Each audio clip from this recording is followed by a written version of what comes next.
లోపలంతా కూల్గానే ఉంది, కామ్గానే ఉంది. కానీ మార్నింగ్ నుంచి న్యూస్లో ఏవో కొంచెం గొడవలు జరిగాయి అని వచ్చింది, కానీ మరి అది ఏంటనేది నాకు తెలియదు. చెన్నైలో షూటింగ్లో ఉన్నాను నేను. 25 years నుంచి ఓటు వేస్తున్నాను కదా, ఈ ఇయర్ మిస్ అవ్వకూడదు అని చెప్పి చెన్నై నుంచి వచ్చి ఇప్పుడు ఓటు వేసి మళ్ళీ రేపు మార్నింగ్ నేను చెన్నైకి వెళ్ళాల్సి ఉంటుంది. ఒక్కటే నేను చెప్పదలుచుకున్నాను, అందరూ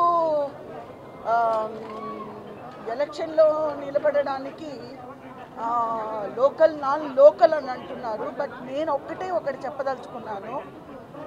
ముందుగా Tamil industry, Kannada industry, Kerala industry ఎట్లా ఉంది, ఫస్ట్ లోకల్ వాళ్ళకి పని ఇవ్వాలి, లోకల్ వాళ్ళు వర్క్ చేయాలి.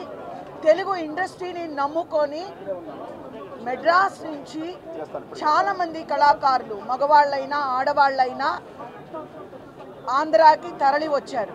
కాబట్టి ఫస్ట్ లోకల్ వాళ్ళకి పని ఇప్పించాలి. ఇది టోటల్గా ఇప్పుడు కాదు, ఎన్నో సంవత్సరాలుగా మా అసోసియేషన్ ఫెయిల్ అయ్యింది. సో ఇప్పుడు అది భ్రష్టు పట్టించారు. ఊరికినే లోకల్ నాన్ లోకల్ మీరా నేనా అని ఇలా కొట్టుకుంటున్నారు ఎలక్షన్స్కి. ఇంతకు ముందు పెద్దలు ఉండేటప్పుడు ఎంతో గౌరవంగా ఉండేది. ఆ గౌరవాన్ని అంతా కూడా ఈ మధ్య కొన్ని సంవత్సరాలుగా భ్రష్టు పట్టించారు. అలా కాకుండా అందరూ అంటారు మాటకి, మీరు అందరూ అడిగారు ప్రతిసారి మైక్ పట్టుకున్నప్పుడు డెబేట్స్లోనంతా ఏమంటారు, మేమంతా ఒకటి అని. కానీ అది ఒకటి కాదు.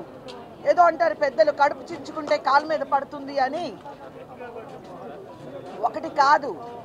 అందరూ ఏంటంటే గ్రూపిజం అయిపోయింది, గ్రూపిజంగా తయారయ్యారు. అలా ఉండకూడదు.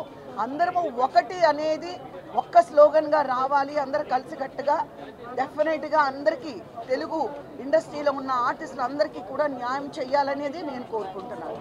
Thank you.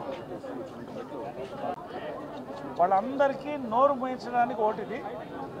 ఖచ్చితంగా విష్ణు మంచు గెలుస్తున్నాడు, అత్యధిక మెజారిటీతో గెలుస్తున్నాడు. ఇది విష్ణు మంచు విజయం, మా విజయం, ఇది మా అందరి విజయం.